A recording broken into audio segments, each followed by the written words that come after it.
Meus irmãos, minhas irmãs, estamos vivendo o domingo do Bom Pastor. Também está no nosso coração e na nossa oração o Dia das Mães e esse dia também de oração pelas vocações. Os trechos bíblicos que nós ouvimos hoje não são idílicos, eles são todos extremamente conflitivos. A gente vê aqui, logo na primeira leitura, nos Atos dos Apóstolos, como é que o Paulo e o Barnabé, fazendo tudo o que fizeram, e como a cidade se reunia para ouvi-los, e quem ficou contente foram os pagãos, vê se pode, não foram os religiosos, foram os pagãos. Quando ouviram isso, glorificavam a palavra do Senhor, dizendo que a palavra de Deus, o amor de Deus é para todos, todos. E foi bonito que também o Papa Leão, na sua primeira manifestação, disse: o amor de Deus é para todos, não excluiu ninguém. Como dizia já o Papa Francisco, tutti, tutti, tutti. Ah, mas aquele, tutti. Ah, mas aquele, todos. Ah, mas tem todos. Olha como é difícil isso, hein? Ah, mas aqui, todos. O amor de Deus é para todos.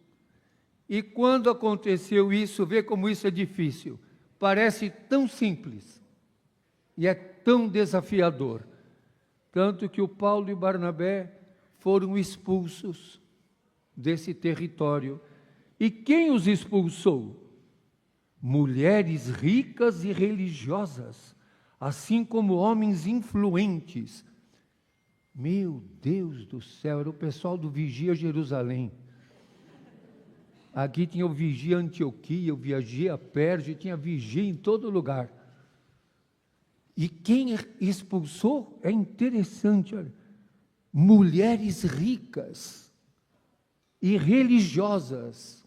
Ah, esse povo rico e religioso, desde esse tempo é complicado. Homens influentes, deviam ser de alguma câmara, alguma coisa lá, ou de alguma associação de vigia. Homens influentes expulsaram. Está parecendo a Moca isso aqui. Qualquer semelhança é mera coincidência. Expulsaram o Paulo e o Barnabé. Por que eles expulsaram o Paulo e o Barnabé? O que eles estavam fazendo de tão ruim para serem expulsos? Estavam anunciando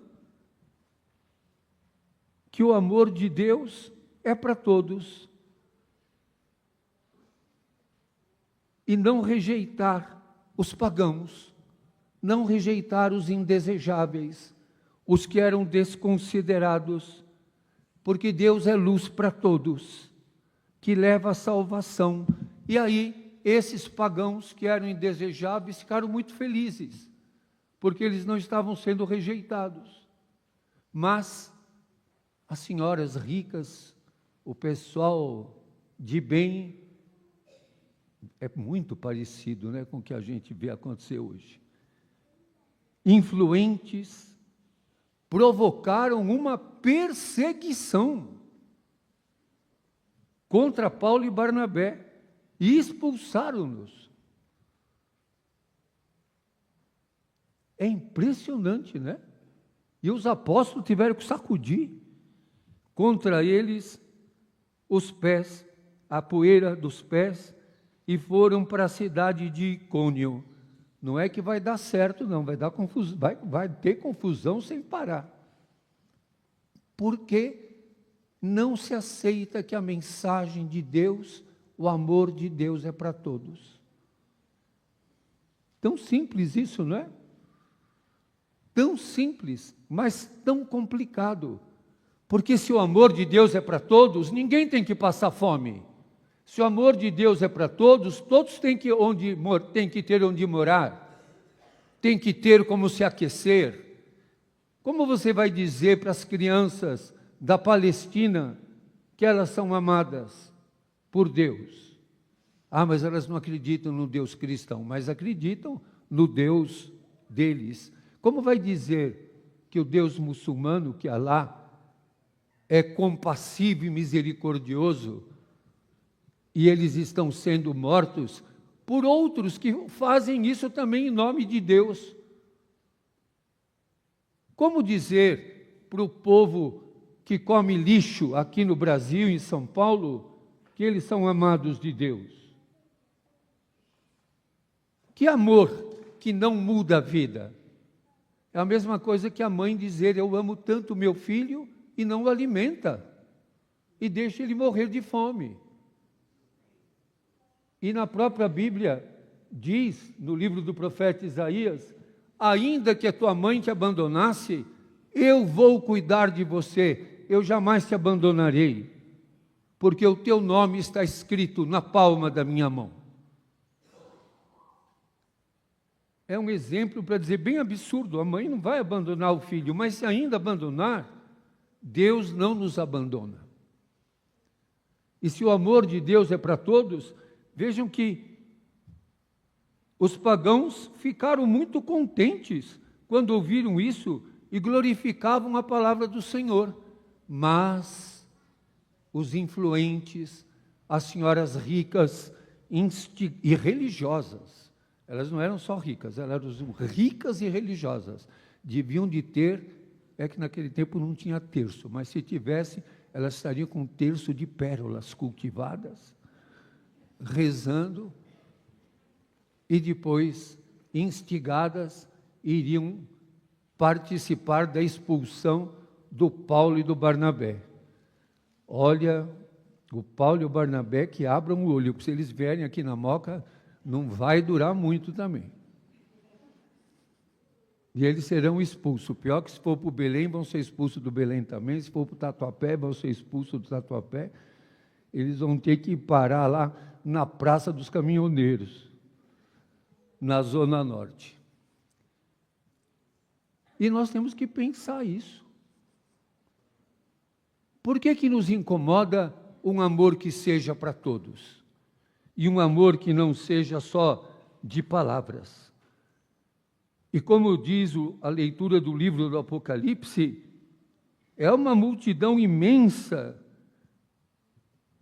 que vai ter as suas vestes alvejadas no sangue do Cordeiro, e que virão de uma grande tribulação. Seguir Jesus é desafiador. Muitas vezes nós vendemos a ideia de que nesse nosso tempo, seguir Jesus, e por isso o Papa Leão falou para os cardeais na Capela Sistina: existe um ateísmo prático. Aí um falou para mim, me mandou uma mensagem: você está falando mal dos ateus? Não. Há um ateísmo prático. Quando a gente fala de um Deus que não tem incidência na nossa história. Quando a gente faz de Jesus, como lembrou o Papa Leão, um super-homem, ou um super-herói. Jesus não é um super-homem. Ele morreu pregado na cruz. Jesus não é um herói do passado. Jesus teve que enfrentar, e esse texto pequeno do Evangelho mostra Jesus dizendo: as minhas ovelhas escutam a minha voz. Eu as conheço e elas me seguem. O que é seguir Jesus? Muita gente pode falar: eu sou seguidor de Jesus. O que é seguir Jesus? Seguir Jesus é andar no mesmo caminho que Ele. E é assemelhar-se a Ele. Eu já falei isso aqui várias vezes. A oração que nossas mães aprenderam da vovó e que nós repetimos: Jesus manso e humilde de coração. Mas não adianta rezar isso e não se assemelhar a Jesus. Seguir Jesus é assemelhar-se a Ele. O que Jesus faria aqui em São Paulo? Iria expulsar todas as pessoas debaixo do minhocão para fazer estacionamento? Para estacionar as bigas do exército romano? Vocês acham que Jesus faria isso? Sim ou não? Às vezes vocês me olham com uma dúvida, dizendo, esse padre aí está querendo nos comprometer. É que nós vemos tudo o que está acontecendo e ficamos calados. Agora de manhã estavam me avisando de uma família, e várias famílias que foram expulsas de uma ocupação, e o pessoal do Vigia Jerusalém, um lá gravou, vocês sabem quem é que fez essa ocupação, não é aquele idoso que a gente não pode falar o nome. O idoso que não pode falar o nome vai ver que sou eu, mas... E aí foram lá jogar todo mundo para a rua, crianças, mulheres, e todo mundo olha e fala, isso mesmo, que esse bando de vagabundo veio fazer na casa. A casa não é deles. E o Papa São João Paulo II e o Papa Francisco, na Fratelli Tutti, nos fala, e o Papa Leão XIII já começou com isso, a hipoteca social sobre toda a propriedade privada. Outro dia, estudando esses documentos do magistério da igreja, eu falei lá na paróquia, peguem uma frase dessa e leva eu para os padres, pergunto se eles concordam com isso. Porque quem não conhece a doutrina social da igreja, o Papa Francisco, outro dia, numa entrevista, falou, não quero padres... Alguém perguntou para ele sobre inteligência artificial, e o Papa Francisco falou, estou mais preocupado com a inteligência natural, porque o que tem de burro solto por aí... Dia 8 era o Dia Nacional do Burro. Eu até me senti festejado. Mas as pessoas não conhecem a doutrina social da igreja. Eu sou católico. Qual é a doutrina social da igreja? O que propõe Leão XIII na Rerum Novarum? Os governantes devem servir os governados e não os governados os governantes.